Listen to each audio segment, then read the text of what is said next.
Suatu pagi, di hari yang terakhir baginda Rasulullah sallallahu alaihi wasallam, dengan suara terbata-bata beliau memberikan khutbah yang singkat kepada keluarganya. Wahai umatku, kuwariskan dua perkara yang agung kepada kalian, yaitu Al-Quran dan Sunnahku, juga Al-Quran dan keturunanku.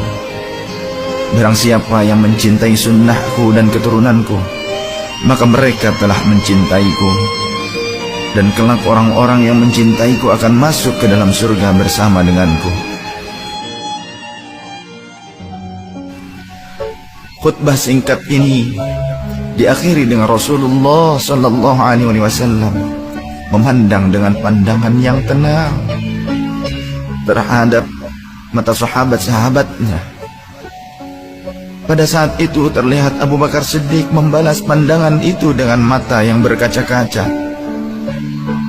Umar radhiyallahu anhu menahan nafas tangisnya dengan begitu kuat. Utsman radhiyallahu anhu menghela nafas sepanjang-panjangnya melihat Rasulullah sallallahu alaihi wasallam. Ali radhiyallahu anhu pun menundukkan kepala sedalam-dalamnya,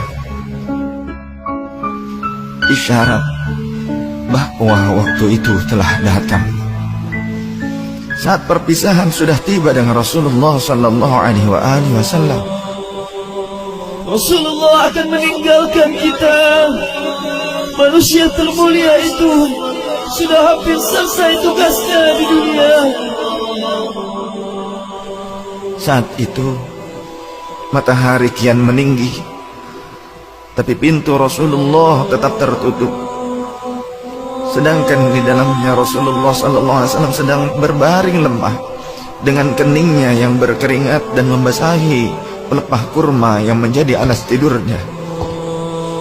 Tiba-tiba dari luar pintu terdengar seseorang yang mengucapkan salam.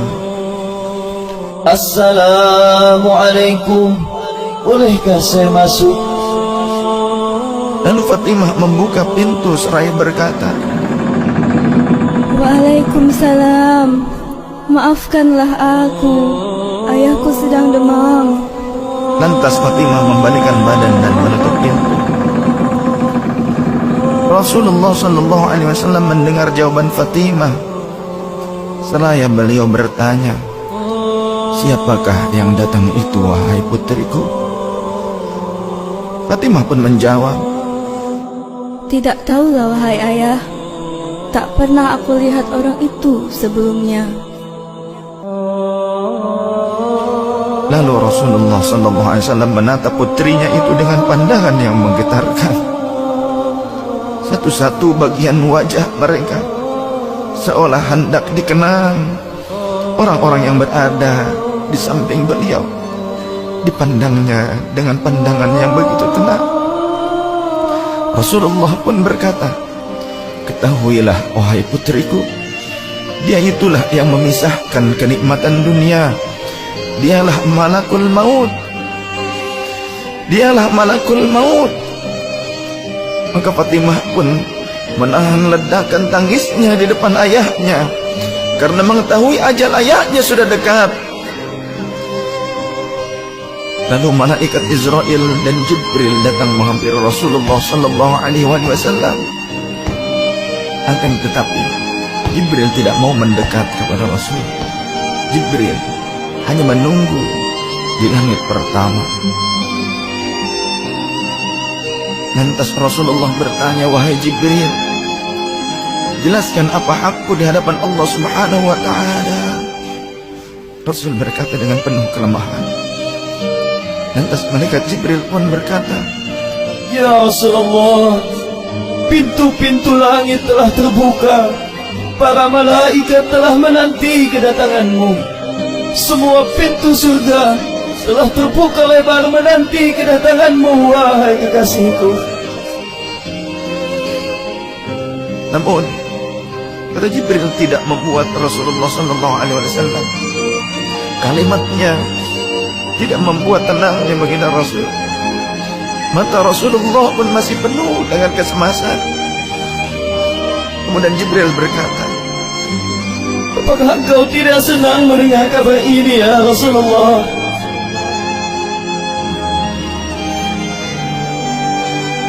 Kemudian Rasul pun berkata, kabarkan kepadaku bagaimana nasib umatku kelak, wahai Jibril. Lalu Jibril menjawab, Jangan khawatir ya Rasulullah.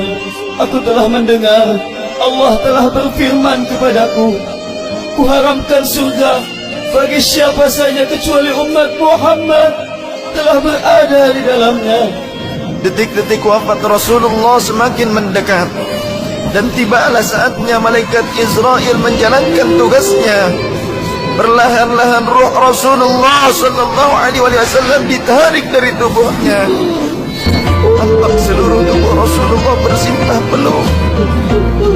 Urat-urat leher baginda Rasul menegang pada saat itu.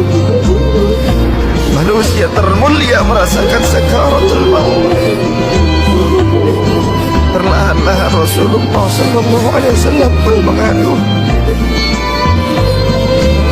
merasakan rasa sakit itu. Dan Rasulullah berkata, wahai Jibril, betapa sakitnya sakaratul maut ini. Rasul berkata dengan begitu lirih. Fatimah pun memejamkan matanya, tak sanggup memandang ayahnya. Sedangkan Ali di sampingnya menundukkan pandangan semakin dalam. Dan ternyata Jibril pun memalingkan mukanya, tak mampu memandang Rasulullah sallallahu alaihi wasallam. Lantas Rasulullah pun berkata, ya Jibril, jika engkau melihatku hingga kau palingkan wajahmu dariku, hai Jibril. Lantas Jibril pun menjawab, Siapakah yang sanggup melihat kekasih Allah di tempat ajalnya ya Rasulullah?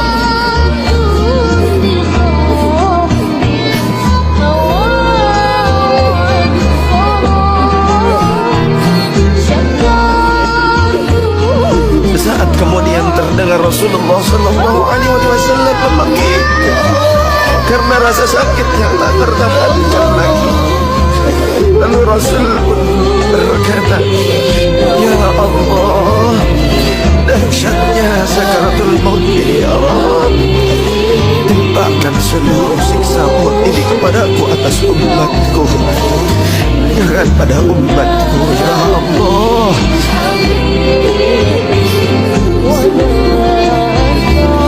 Rasulullah memperjuangkan kita. Badan Rasulullah mulai dingin dan lemah. Kaki dan dadanya sudah tidak bergerak lagi pada saat itu. Menegang seluruh urat-urat beliau. Bibirnya tergetar seakan hendak membisikkan sesuatu. Maka bergegaslah Ali radhiyallahu anhu mendekatkan telinganya ke bibir Rasulullah sallallahu alaihi wasallam. Lalu Rasulullah membisikkan, Usikum bis-salah, Usikum bis-salah, Usikum bis-salah, wa ma malakat aymanukum. Peliharalah salat. Aku wasiatkan kepada kalian agar kalian menjaga salat. Jagalah salat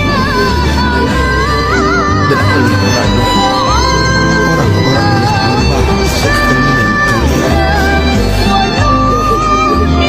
Rasulullah masih mengingat kita.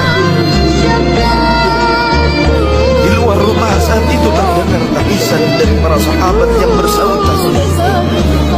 Sahabat saling berpelukan. Fatimah radhiyallahu anha menepuk wajahnya dengan tangannya. Kembali mendekatkan dirinya ke Rasulullah sallallahu alaihi wasallam yang mulai kebiruan. Lantas Rasulullah berkata, Ummati, Ummati, Ummati, kaifa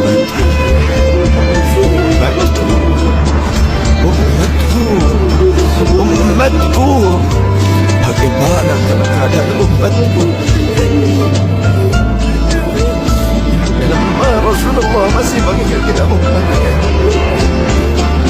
Rasul masih berkata ummati, ummati, kecuali ummati. Rasul masih mengingat kita umatnya. Dan berakhirlah kehidupan insan yang mulia pada saat itu. Di saat lisannya masih mengingat kita, masih menyebut nama kita umatnya. Rasulullah sallallahu alaihi wasallam telah tutup usia pada saat itu. Mampukah kita meneladani Rasulullah sallallahu alaihi wasallam dan mencintainya? Dia yang mencintai kita hingga akhir hayatnya. Padahal kita adalah umatnya yang tidak pernah beliau temui. Ya Rasulullah, Ya Rasulullah,